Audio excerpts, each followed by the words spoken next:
Make friends with the doctor, for he is essential to you. God has also established him in his profession. So trust the doctor. Trust the scientists who discovered the vaccine.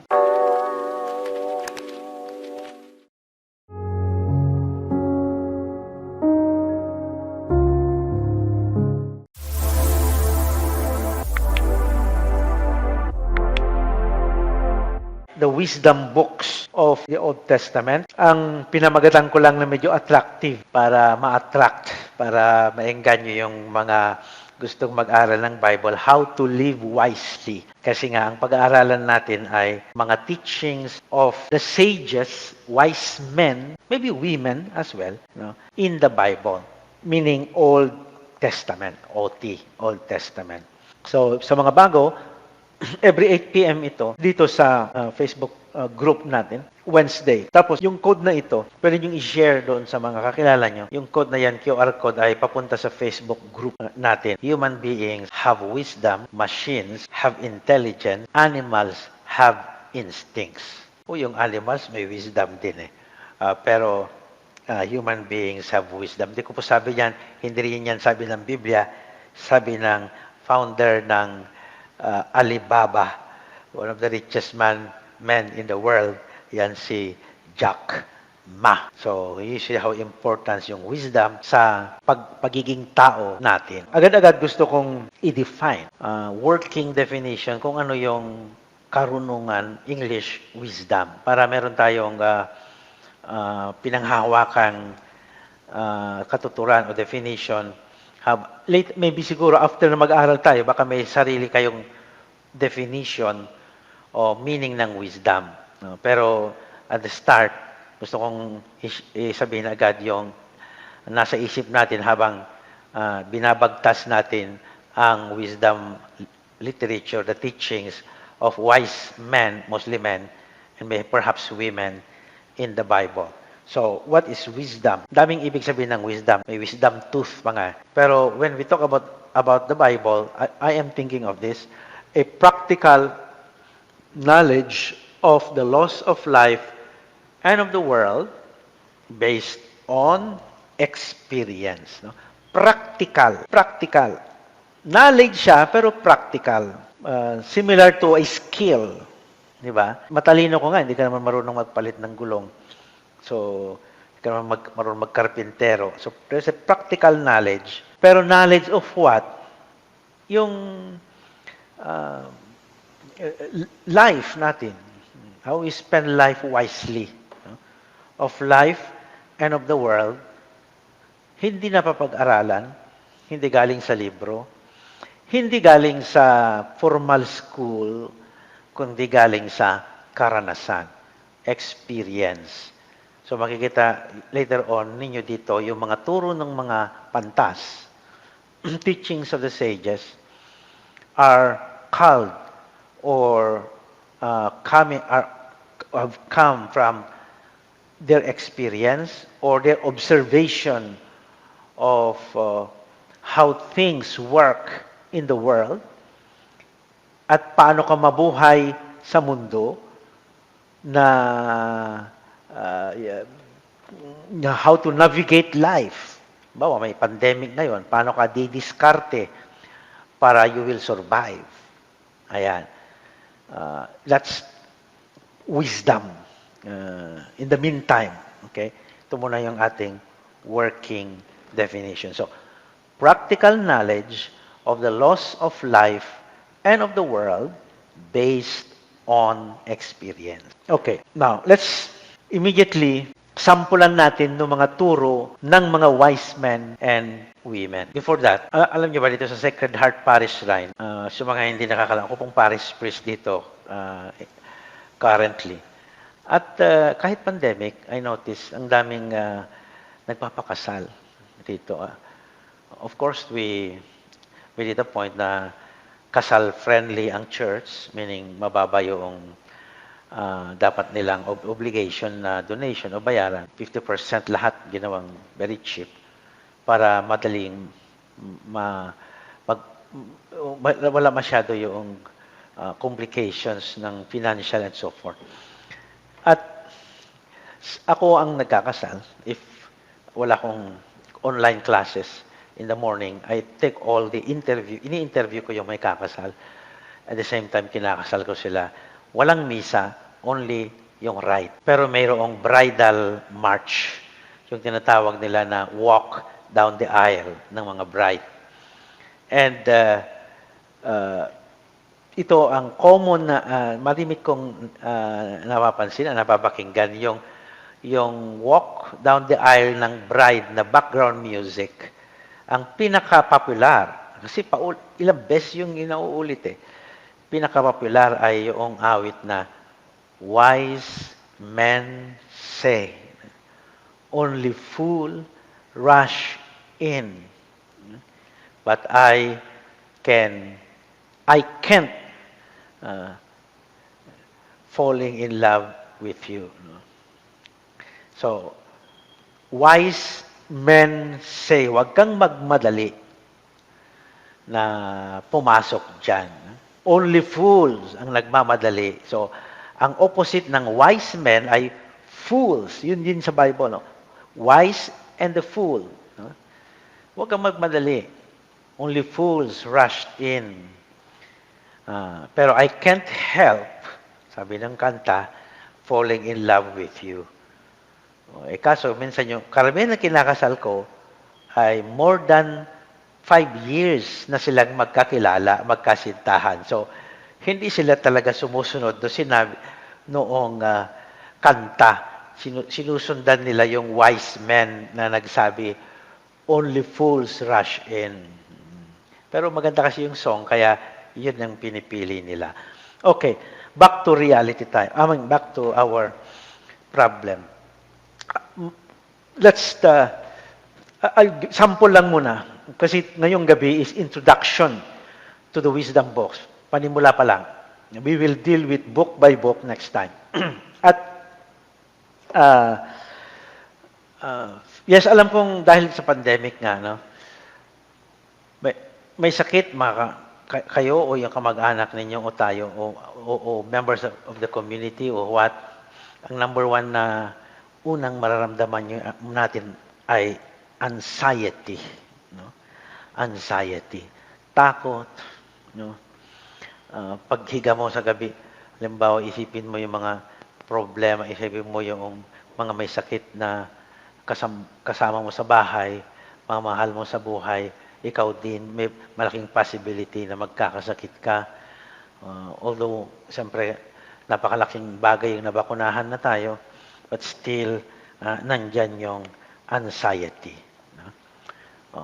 Merong teaching yan ng sages tungkol sa anxiety. Magandang take it from them, from their experience. Anxiety weighs down the human heart. Depression weighs down the human heart. But a good word cheers it up. A good word cheers it up. So, if you know somebody na talagang anxious, nababalisa, balisang-balisa, a good word cheers that person up. So it's always good to send a text message or call. Minsan ako tinatawag na lang directly, and good word would cheer that person up. Teaching, very old teaching of ancient people like the sages in the book of Proverbs. Okay. In relation, we pray. Diba? And sabi ng sage ng Pantas sa book of Job, if you would direct your heart straight, meaning in prayer, so lift your hands in prayer, to God in prayer, you will be secure and will not fear. So, good word cheers the person up sa kanyang anxiety, sabi ng Proverbs, pero yung prayer mo, you to God, your heart being directed to God in prayer, also will give you security, peace of mind, and you will not fear. So, tayong mga nasa alert number 4, halimbawa dito sa Metro Manila, in connection with prayer. Again, sabi ng Pantas sa book of Sirach this time, anong sabi niya? About prayer and sickness. My child, when you are ill, Lord, I'm COVID positive, do not delay, but pray to God, for it is He who heals. Wow! Ang gandang turo ng ancient wise man say. Pray to God, for it is He who heals. Do not delay when you are ill. Okay. Nandun na yung trust mo kay God. Nandun na yung good word. Anong kasunod dyan? Magpabakuna ka. Okay, takot pa vaccine. Punta ka kay doktor. Make friends with the doctor, for he is essential to you. God has also established him in his profession. So trust the doctor. Trust the scientists who discovered the vaccine. So, good word cheers you up from other people. Okay. Prayer, don't delay. Pray to God. But take your medicine. Yung sinabing magpabakuna, dahil yan ang solution that will keep you away from severe case ng COVID, trust the scientist. Trust the physician. Bakit mo ipag-trust ang physician? Kasi, sabi ni Sirach, the wise man, God has also provided him or inspired him in his profession. Ang Diyos ang kasama din siya doon sa pagbibigay niya ng enlightenment. Kaya nga doon sa prayer natin, Oratio Imperata, di ba? We thank you, Lord, for the vaccines, no? Created through your human hands. Ang Diyos, ang may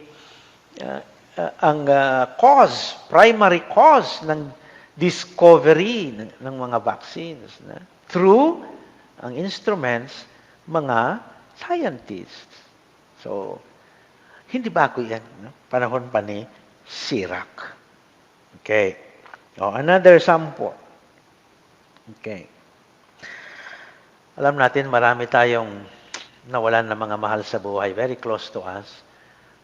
Relatives, friends, parents, children. Sabi ni Sirach, wise man, my child, shed tears for one who is dead, and is only proper to prepare the body, meaning for burial. So, di ba, ang hirap ngayon ito. To give an honorable burial ang isang namatay. Kahit sino pa man yun, she deserves an honorable burial. Then, afterwards, sabi niya, compose yourself after your grief, for grief can bring on death. And heartache can sap one's strength. O baka ikaw din kasunod dyan. So, practical knowledge based on experience. Okay? Mourning, you shed tears, but after some time, move on. Life, tuloy, uli. Compose yourself and move on. Kaya nga siguro meron tayong 9th day, kasi nga after the 9th day, it's time to move on. Meron tayong 40th day, kasi yung 40th day na, okay, 41st day na siya, 41st day na, then move on ka na. Or 1 year, okay, after 1 year, Nung, di ba, I think may practice pa tayo noon na naka-black ka for 1 year if you're a widow or mayroon kang pin dito na black. After a year, hindi ka na iba na yung ano mo, change color ka na. Dahil it's time to move on. Okay, see? Practical knowledge of the laws of life in the world based on experience. Otherwise, hindi ka nag-move on, you will be imprisoned by that grief and can sap your strength. You can't function in this world. No? You will always be enslaved yung grief mo na yan.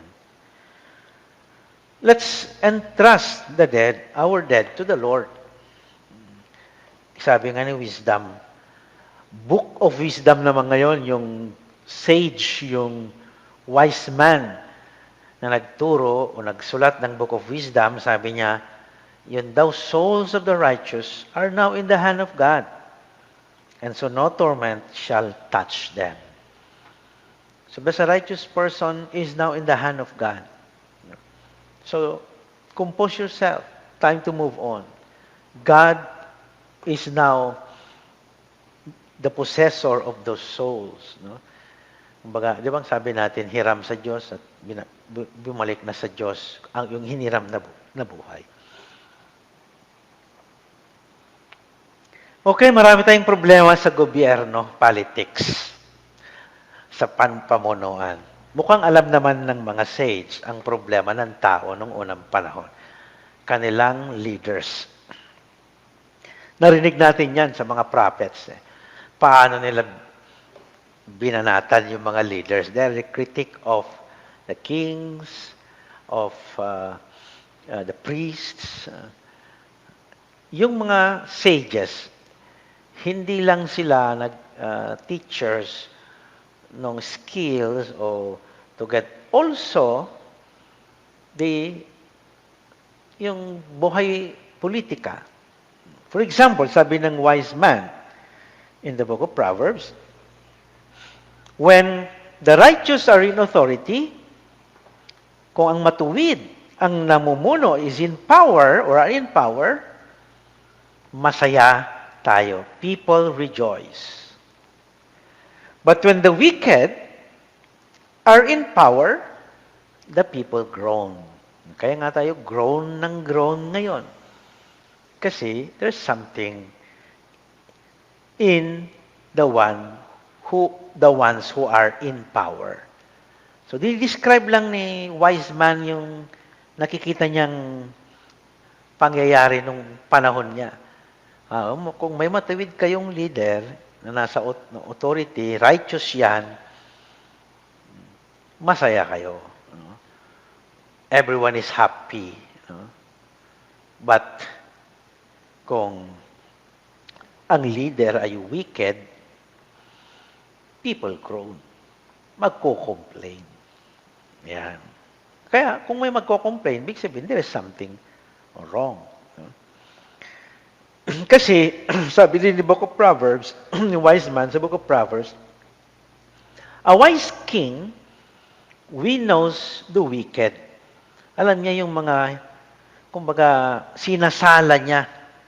Bawa, yung mga kanyang mga gabinete, kanyang mga sekretaris, kanyang mga kung talagang matalino yung hari na yan, wini-wino niya, alam niya yung weak, kung sino yung tapat at sino ang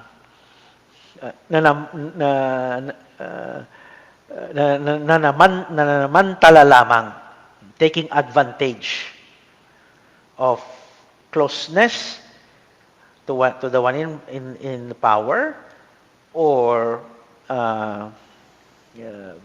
bad intention. Pero pag wise ka na hari, alam mo, kaya nga wise ka kasi alam mo yung wicked na tao na sinasala mo nga siya para mawala siya. We knows the wicked and traces them under the cart wheel. See, mukhang naipanganak ang wise man sa panahon natin. Oh, ang pinuno mo ay masyadong walang disiplina ang kanyang dila, for example. No? Mabulaklak ang kanyang dila.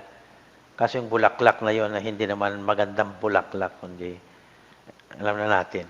So anong sabi ng pantas? Death and life are in the power of the tongue.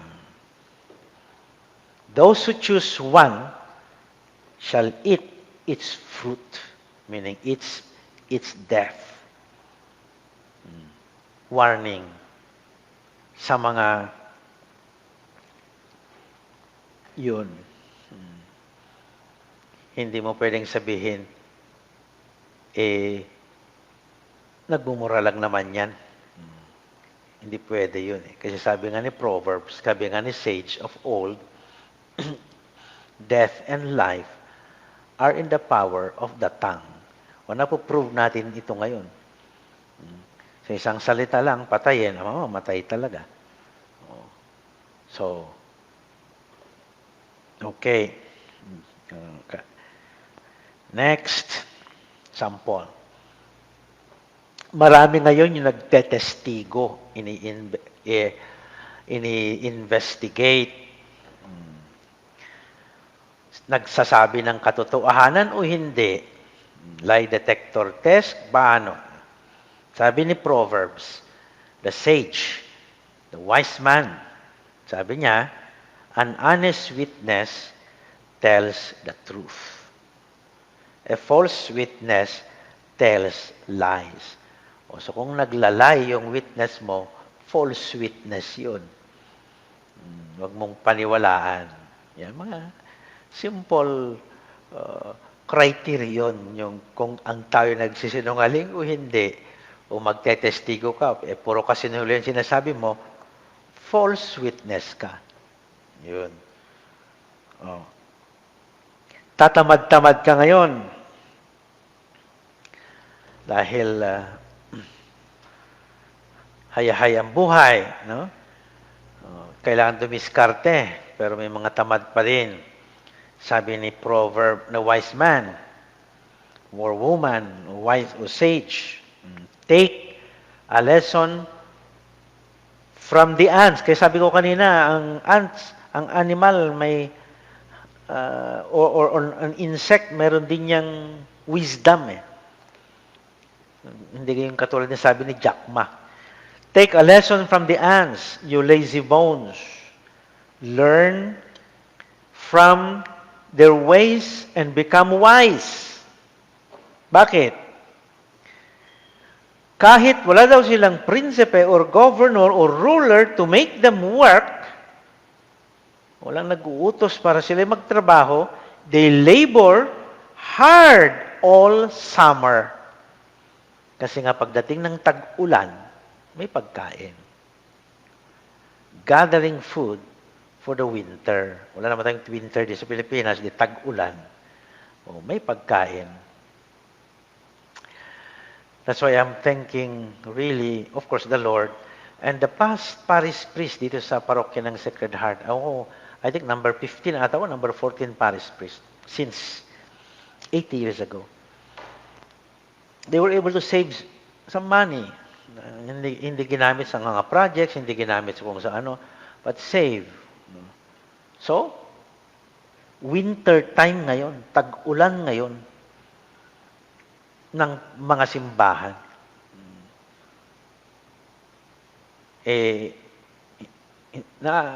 Hindi pa rin ako takot na maubusan dahil parang mga ants yung mga former parish priests na mga SVDs dito.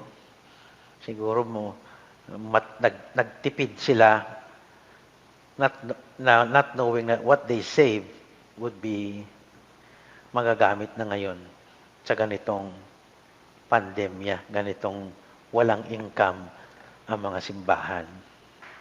So, because the church relies on donations, on those who come to the church para magpamisa, para magano. Yun naman ang buhay ng ng parokya. So, kahit na since the beginning of pandemic, maraming mga parokya na hindi na nagpasweldo. Ang kanilang employee, hindi na tawag na flexible work, allowance ang tinatanggap. Dahil nga, wala pag pasweldohan mo talagang mababangkrap yung, deplete yung financial resource ng church. But sa Sacred Heart, tuloy-tuloy, ang kanilang may work o wala kasi may pamilya ang bawat isa. Kaya, ayun, hindi naman yung mga nasundan ko, mga parish priest, as I said, 8 years ulit itong parokya na ito. Para silang mga langgam, ants. They were able to save for the winter. Kanina, busy ako kasi I was trying to put all the documents, including pictures, para i-post sa aming page, Sacred Heart, dahil mayroon kaming ino-object na gustong magpatayo ng napakataas na building sa mismong gilid ng church kung saan lumalabas, pumapasok ang mga nagsisimba. Traffic na nga. Hindi. Pag linggo, how much more pag may malaking building doon mismo sa corner na yun.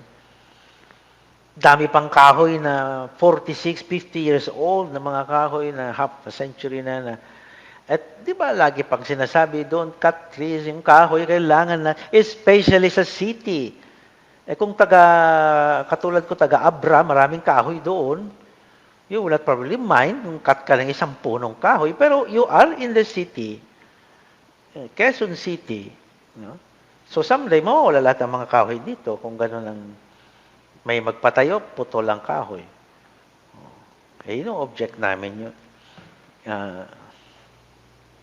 Kaso mukhang ang simbahan lang yung kaya kanina, pinost ko na para malaman ng mga communities na may gano'n na mangyayari. And I was hoping for a reaction on their part kasi sila naman ang maapektuhan yung kanilang future. Mga pari katulad namin, missionaries, soon we will leave Sacred Heart Parish kasi hindi naman kami permanente dito, magpapalit. Another SBD missionaries na naman. So after few years, siguro ilang taon pa, mga 1 or 2 years, move na naman. Ang sinong maiwan dito? Mga taga Sacred Heart, barangay, mga ganun. So,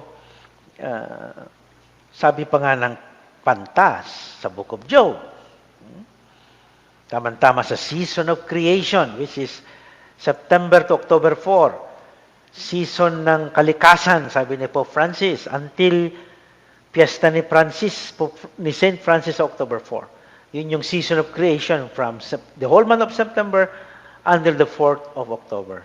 Anong sabi ng Book of Job, ng Pantas doon?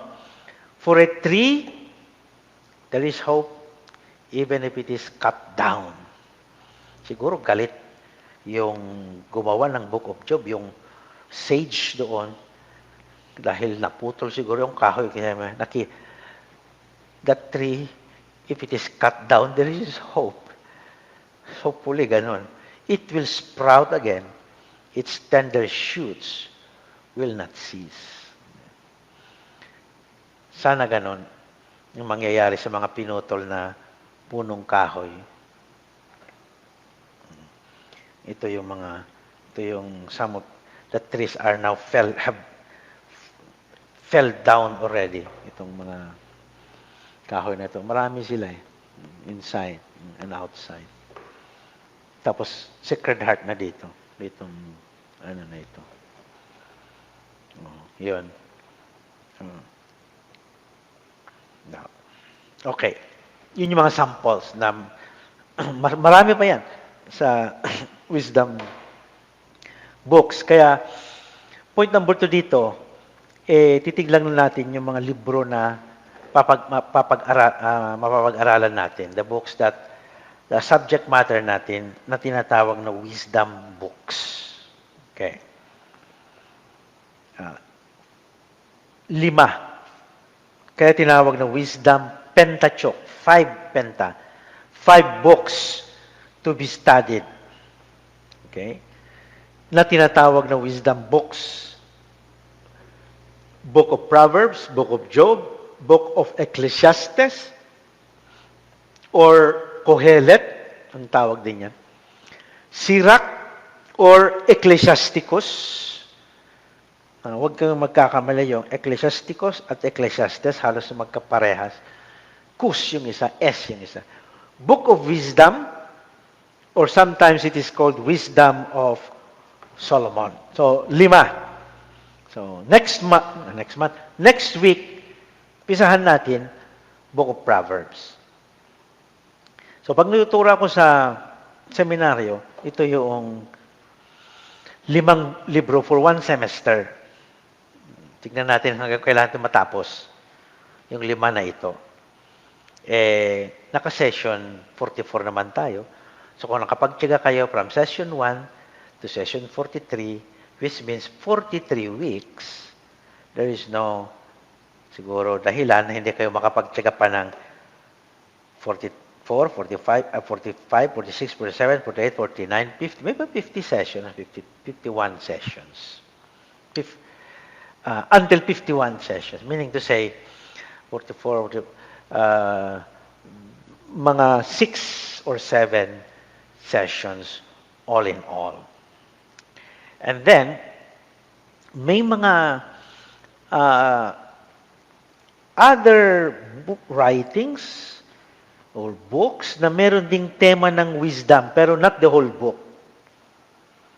So, Psalms, Song of Songs, Tobit, Baruch, and the book of Daniel. But we will deal with them separately after yung course 3 natin, Wisdom Literature. Kasi yung Psalms, napakahaba. 150 Psalms. So, it will be a separate course. Matatapos tayong itong course na ito pag matapos na yung pandemic. Di ba yung sabi natin noon? Kaso hindi mo matapos-tapos itong pandemic na ito para matapos na yung course online Bible study natin. So, ipag-pray natin na matapos na itong pandemic para matapos na rin yung online Bible course natin. Kasi yung Psalms, isang course yun. 150 Psalms yun eh. Ito maiikli lang. So, we will finish first yung 5. First 5 lang muna. Balikan natin. Proverbs. So, next week, Proverbs. Book of Job. Ecclesiastes or Kohelet. Sirach or Ecclesiasticus, Book of Wisdom or Wisdom of Solomon. As I told you, every year, tinuturo ko ito sa seminarians on the 3rd year theology. Yung 1 year na lang bago ordination. Ang wisdom literature. So, more or less, medyo, natin. Bakit kapa natin ng itong subject matter na ito? Bakit tinawag silang wisdom book? Bakit? O writing? Because they display common characteristics. Itong 5 libro na ito. Okay? Kung baga sa genome sequencing, mayroon silang pattern. Characteristics. Para matawag na wisdom literature o wisdom books. Ano yun? Well, number 1, kasi malimit nilang nababanggit sa content niya, yung salitang wisdom. Wisdom. Whether it is wise or kanyang synonyms like understanding, counsel, what else? You just sing na lang yung gifts of the Holy Spirit. No? wisdom, understanding, knowledge, piety, fear of the Lord. So, sa Hebrew, ang wisdom ay chokmah, sa Greek, Sophia. Kaya nga, philosophia. Love for wisdom. Sabi nung word na philosophy. Okay, so yun yung number one characteristic. Kasi dito sa mga libro na ito, mahilig siya sa vocabulary. Sa vocabulary niya, malimit niya nababanggit yung salitang wisdom or its synonyms. Number two, kasi yung mga libro nito, ina-attribute, kahit hindi sila ang gumawa, kahit hindi nagsulat, sa mga hari, there is a attribution to a royal authorship. Kahit hindi si King Solomon ang gumawa, sasabihin doon, Solomon o David, katulad ng Salmo, Psalm of David. Proverbs of Solomon. So, attribution to a royal authorship. Number three, pedagogical ang style. Ano yung pedagogical? Yung nagbibigay ng instruction, parang protocol. Pedagogical yun eh. Number 1, number 2, number 3. Yung example kanina na mga sayings na about anxiety, about going to the doctor, about the tongue. Pedagogical yun. Instruction about values and virtues. So, yun yung style niya. Hindi siya masyadong nagkukwento. Hindi katulad, o yung mga style mga propeta na may mga oracles. But pedagogical. Parang si Jesus malimit. Minsan, pag nagtuturo si Jesus, ganyan, pedagogical. Yung pag may gumagamit din siya ng parables or mga yung beatitudes, halimbawa, pedagogical yun. Style. Okay. Tapos, international ang flavor niya. Meaning to say, yung mga wisdom sayings, they come also, some of them, or have influence, may malaking influensya sila sa mga turo ng mga sages, yung mga wisdom coming from outside. Mesopotamia, Egypt, makikita niyo minsan some examples. So, wisdom from other nations from the ancient world. May influence sila. Kung bakit, kasi nga, kasama sila sa bigger picture, ang Israel, Mesopotamia, and Egypt. Papakita ko yung map mamaya. Number 5, dahil they raise existential questions. Ano ibig sabihin ng existential question? Bakit maraming nahihirapan na mga matutuwid na tao? Ang bait na tao na ito, pero ang dami niyang problema sa buhay. Inosente siya, pero he's suffering. Like Senador De Lima, di ba? Maraming naniniwala, including myself, walang kasalanan yun. Nasa jail. So, innocent but suffering. Anong purpose ng buhay na ito? Mamamatay pala tayo. Dami nang namamatay.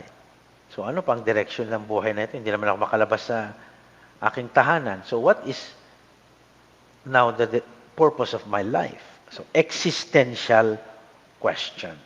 Question tungkol sa meron mo sa mundo na nag-e-exist ka.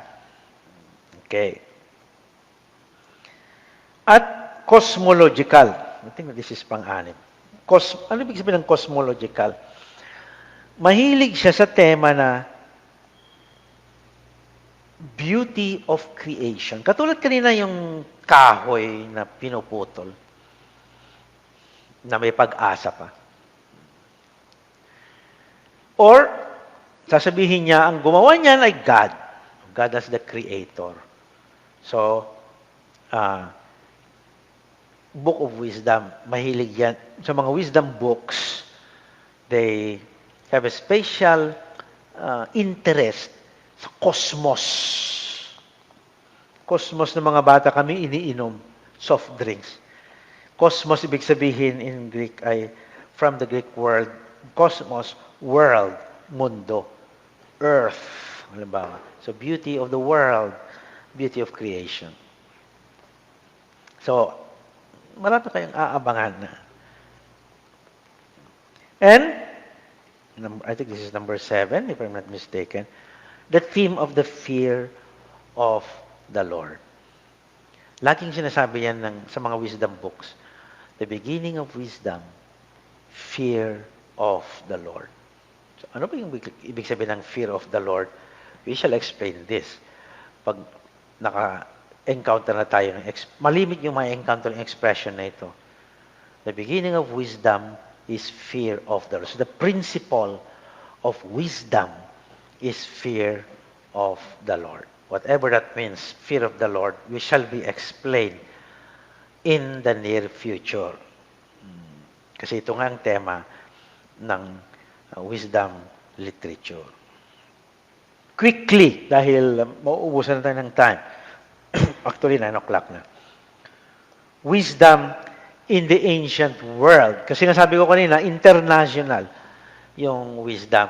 Yung mga itinuro ng mga sages sa Biblia, yung iba doon, hugot nila sa mga pantas in the ancient, coming from the ancient world. They were familiar with the teachings of those who were ahead of them.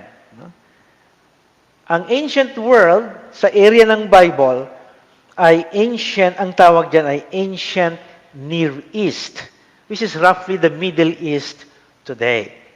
Yun yung ancient world ng Bible. Let me show you yung map. Ayan. Okay? So, green. Kasi ito yung arable land. Pwede magtanim, pwede mabuhay. Yung brown, desert. Blue, tubig, dagat. Okay. So, dito sa eastern side, east, Iran, Iraq today, Iran, Iraq. Okay? Kita niyo Iran, Iraq. Babylonia, Mesopotamia. Okay? The birth of Western civilization. Okay? Then Egypt dito. Okay? Egypt here. Israel, Palestine. So, kung itong malaking empire ng Egypt would go to war or go to business with another big civilization or empire, Babylon, ay dadaan siya dito sa Palestine. Kasi ganun eh. Fertile crescent. Dito dadaan eh. Hindi ka naman pwedeng tumawid dumiretso dyan. Patay kang bata. Desert yun eh. So, Arabian desert. So, naturally, naiiwan ang mga kultura, turo, religion, etc. doon sa dadaanan ng dalawang malalaking civilizations. So you cannot avoid na hindi na-influence ang kultura ng Palestine, lalong-lalo mga turo nila about wisdom, okay? Dahil nga of that intercultural exchange, business, giyera, pati ng dalawang malalaking imperyo. So, ito yung empire na nag-develop today. From Egypt, na nag-occupy sa Israel. No? Egypt, Assyrian Empire. No? Dito, nung topic natin sa Isaiah, ito yan, Neo-Assyrian Empire. Neo-Babylonian Empire, topic natin. Jeremiah, Ezekiel, panahon ng exile. Persia, topic natin ito, nung dumating tayo kina Second Isaiah, Third Isaiah, and then the Greek Empire, hindi ba tayo umabot dyan? No? The year 333 to 164 AD. When we will learn the wisdom of Solomon, nasa Greek period na yon. So, wisdom of Solomon. Okay? So, you cannot, hindi maiwasan nga. Siguro, well, we can say, ano na rin yun, plano yun na rin yung Diyos yun. Yung mga salita niya na napapaloob ngayon sa Biblia, hindi lang, hinugot lang ng sarili ng Israel. They have been, well, influenced, katulad natin, no, from other cultures and earlier civilizations. O, halimbawa ito, example na lang yan. This is an Egyptian scribe. Egyptian wise man. Buti na nahukay ito ng mga archaeologists. Egyptian scribe. 4,000 years old. Meron ng pantas. Wise man say, ayan, nakaupo, nagme-meditate, yung mata, nakafocus. Naghihintay kung anong sasabihin. Parang hinihintay niya yung i-dictate sa kanya. Yun namang isa ay Mesopotamian scribe. May dalang ballpen. May dalang pansulat. Okay. Then, we all know yung Hammurabi Code. Saan nandun yung mga turo na ni King Hammurabi 1,700 years before Christ. Can you imagine? And from that, we have an idea sa kanila na ang wisdom comes from the gods. O hindi lang pala gawa-gawa yan ng tao. Yun yung insight na makukuha mo doon sa ancient world. Malakas yung paniniwala nila na yung karunungan ay hindi basta-basta lang tao ang pinanggalingan niya, na si Lola Basyang o si Tatay Gunyong yung pinanggalingan niya, kundi came from above, from the gods. Example na dito lang. Nandito yung one of the transmitters ng wisdom, yung Haring Hammurabi ito, King Hammurabi, naghihintay kung anong sasabihin noong divine person. Kasi nga, ang wisdom ay may itatransmit mula sa mga Diyos, papunta sa mga instrumento, tulad ng mga scribes, at mga sages, at the sages, silang magsasabi doon sa mga hari, yung mga hari sa mga tao. So, that's the Hammurabi Code. No? So, kung malapit na tayo matapos. Okay. It's not so clear sa video, pero ito yung proseso niya. No? Wisdom from above, gods and goddesses, and then yung mga instruments na, mga scribes, until it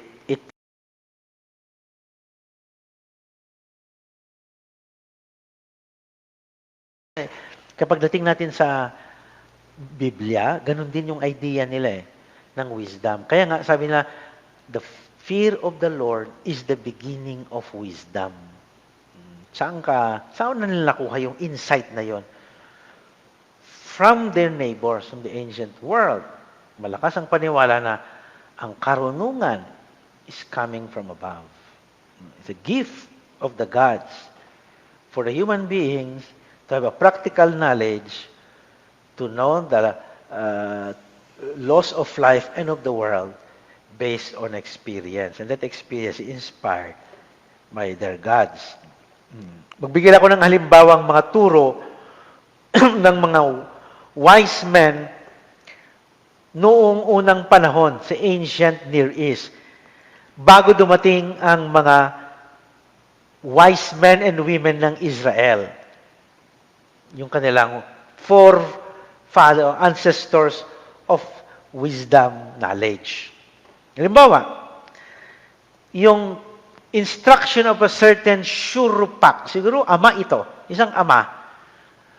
This is dated 2100 BC. Sabi ng kanyang ama na si Shurupak sa kanyang anak, "My son," sabi niya, "I will counsel you. May my counsel be accepted. Do not neglect my counsel. The word that I've spoken, do not change. The counsel of a father is precious. May your neck bow before it. So the father is encouraging the son to listen, listen, listen. Okay. And then, sabi niya, ito na yung turo niya. Makinig ka sa counsel. If hindi ka makinig, it will be dangerous mangyayari sa iyo. So anong turo ng Ama? Do not curse with violence. O sana nakikinig ang ating mga, kung yan natin babanggit ng pangalan, 2,100 before Christ, mayroon na nagsasabi na ama sa kanyang anak, kasi if you do that, you are in trouble. Do not curse with violence, it comes back to the hand. Violence begets violence. Do not steal. Huwag kang mangulimbat. A thief is a lion, but once caught, he will become a slave. O, napansin nyo sa mga nahuhuli ngayon na nagbenta ng yumaman dahil sa face mask, face shield. No? Nasaan na sila ngayon? Lion sila nung una ngayon. O, nagtatago. Biglang nagka-hypertension. Biglang mawawala yan. Tatago na yan sa ibang bansa o wherever. Do not boast, so your words will be trusted. Instruction of the ancient world. Another one, 1,500 to 1,200 BC old year. So 1,500 years bago dumating si Kristo. Isang counsel, piece of wisdom na natagpuan. Anong sabi? Be fair to your enemy. Diba? Sabi ni Jesus, love your enemy. Be fair to your enemy. Let your mood be cheerful to your opponent. Be it your ill-wisher, treat him generously. So speaking of the turo ni Jesus na love your enemy, pray for those who persecute you. Make up your mind to do no evil. Such is not acceptable to the gods. Evil is abhorrent to Marduk. Marduk is the god of the Babylonians. Okay. Then another one, instruction of a certain Amenemop. Sa Egypt naman ito, 1,100 BC. Anong sabi niya? Which is still valid today. Do not set your heart on wealth. There is no ignoring to fate and destiny. Okay? Do not let your heart go straying. Every person comes to his hour. Mamamatay ka din. Hindi mo maiiwasan ang iyong kapalaran at ang iyong patutunguhan, destiny. So, wag mong iset ang iyong foundation sa kayamanan. What you have, let it suffice you. Makontento ka sa meron ka. So, wag kang mangulimbat. Wag naman moderate your greed, parang ganon. Proverbs of Ahikat, 7th to 6th century before Christ. Sabi niya, it is most important to watch what you say, but you should also be skeptical what you hear. O, alam niyo siguro na nagbabasa tayo ng mga fake news o trolls. So it is most important to watch what you say. Yung sasabihin mo, watch. Ingatan, be careful. But, be skeptical of what you hear or what you read. Kaya binawarningan tayo na scam yan, o trolls yan, o fake news yan. Be skeptical, huwag tanggapin agad. O may mga ibagbay dyan. Forward sila ng forward ng yung pseudo-science na tungkol sa mga danger na nagpabakuna, mga ganyan-ganyan. Whereas the scientists, including World Health Organization, are saying vaccines are safe, ganon-ganon. Oh. They're not skeptical what they hear. Do not borrow too much from a bad person. Also, if you borrow, do not rest until you have repaid the loan. Magbayad ka. A loan, ang utang is sweet as honey, but paying back is grief. O, di ba totoo yun? Gastos ka ng gastos sa iyong credit card is sweet as honey, but when you start to pay, is grief. And lastly, if you want to be exalted, my child, humble yourself before God, who humbles the exalted and exalts the humble. Akala nyo galing sa gospel ito, ha? Akala nyo galing kay Song of the Blessed Mother. Pero is instruction of an Egyptian scribe 1,100 before Christ. If you want to be exalted, my child, humble yourself before God, who humbles the exalted and itinataas ang mga nagpapakumbaba.